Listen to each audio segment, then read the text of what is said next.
데이트 폭력에도 이제 여러 가지 유형이 있지만 뭐 신체적 폭력, 뭐 성적 폭력도 있고 이제 정서적 폭력, 언어 폭력, 욕설 이제 여러 가지가 있는데 자존감이 굉장히 낮고 이제 상대의 눈치를 많이 보는 이런 사람들에게서 많이 나타나는 어떤 데이트 폭력의 형태 중에 하나가 통제 행동이라고 부르는 것이거든요.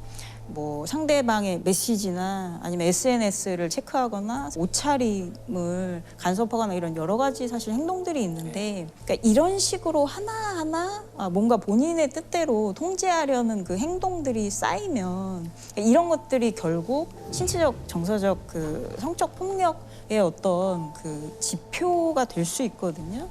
이 상대방이 본인 뜻대로 안 될 때 이제 폭력을 저지르는 이런 케이스들이 많아서 이게 데이트 폭력이 어떻게 보면 좀 너무나 오랫동안 있어왔던 일들인데 얘기가 된 지가 그렇게 오래되지가 않아요. 네, 얼마 안 됐어요, 정말로. 도망가려는 여자의 옷을 잡아당겨 바닥에 내동댕이 칩니다. 헤어지자는 말에 연인의 분식집으로 차를 돌진한 사건이 발생했습니다.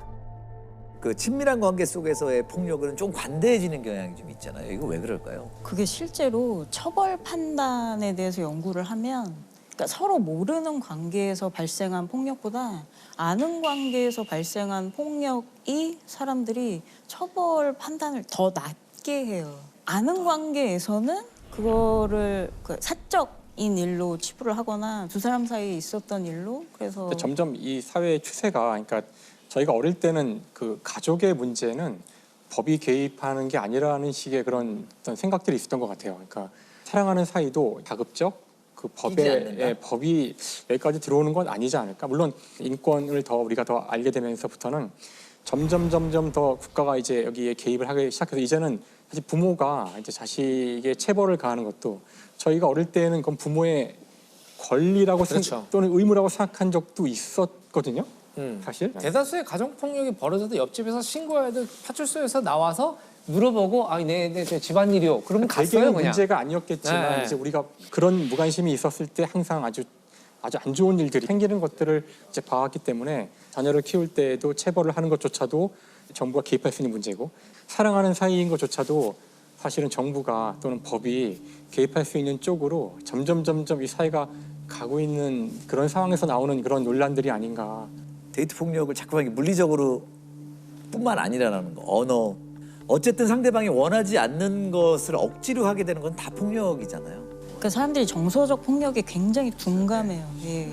또 가스라이팅 얘기도 요즘 굉장히 많이 나오고 있는데 정확히 가스라이팅. 그게 가스등이라는 연극에서 유래가 된 거잖아요. 가스등이라는 연극이 결국 나중에 잉글리트 버그만 주연의 가스등이라는 영화로 네. 계속 여자가 내가 장갑을 여기다 뒀는데 당신 장갑 오늘 꺼낸 적이 없어. 본인이 아니요, 미친 것처럼 믿게 만드는 거죠. 그렇죠. 타인의 심리를 상대방의 심리를 교묘하게 조작해가지고 내가 이제 이 어떤 통제한다. I know it was here. I can't understand it. Oh, Paula, didn't I tell you? How did you come to lose it? I must have pulled it out with something, I suppose. Oh, I'm terribly sorry, Gregory. 이것도 폭력이라는 거죠. 스스로를 의심하게 만드는 정서적 폭력의 일종으로 봅니다. 그리고 뭐 우리가 많이 들어왔던 이제 스토킹. 스토킹이라는 것은 그 사람이 연인이 되기 전 단계겠죠. 연인이 아니거나. 헤어진 후에도 스토킹은 사실 계속적으로 일어날 수가 있죠. 한국에서 발생하는 그 스토킹의 양상이 여러 가지가 들어가 있는데 그러니까 주거 침입, 뭐 성범죄, 폭행, 상해, 뭐 살인이 발생하는 경우도 있고 근데 그 피해자들이 신고하기까지 굉장히 오래 걸려요. 그러니까 신고를 굉장히 주저하게 되잖아요. 스토킹 같은 경우에. 그러니까 보복에 대한 두려움도 굉장히 크고 그리고 신고를 한다고 하더라도 도움을 받을 것에 대한 기대가 낮죠. 그러니까 사건을 너무 사소하게 대하지 않을까, 내 피해를 심각하게 여기지 않지 않을까 이런 것들. 그래서 이제 2021년 3월 23일에 스토킹 처벌법이 국회에서 이제 통과가 됐어요. 시행은 이제 6개월 뒤인데 이게 1999년에 스토킹 처벌법이 처음 발의가 된 이후로 22년 만에 그 여러 우여곡절을 거쳐서 이번에야 이제 통과가 됐거든요. 스토킹을 처벌할 수 있는 법이 오늘 국회를 통과했습니다. 이 법이 국회에서 처음으로 논의된 지 22년 만입니다. 앞으로 스토킹 행위는 최대 징역 5년 이하에 처해질 수 있는 중범죄가 됩니다. 그러니까 왜 그렇게 빨리빨리 못 만들었냐면 그냥 살인죄, 폭행죄, 상해죄 이런 전통적인 범죄들에 이제 이게 전조가 되는 거라고 생각했지 그 자체가 이거 범죄라기보다는 자체가 범죄라는 네, 생각을 네. 전혀 안 해요. 근데 스토킹 처벌법이 통과된 것에 사실 의의는 굉장히 크죠. 그 처벌법 안에서 스토킹이 범죄라는 것을 명확하게 규정하고 있어요. 이게 굉장히 중요하거든요.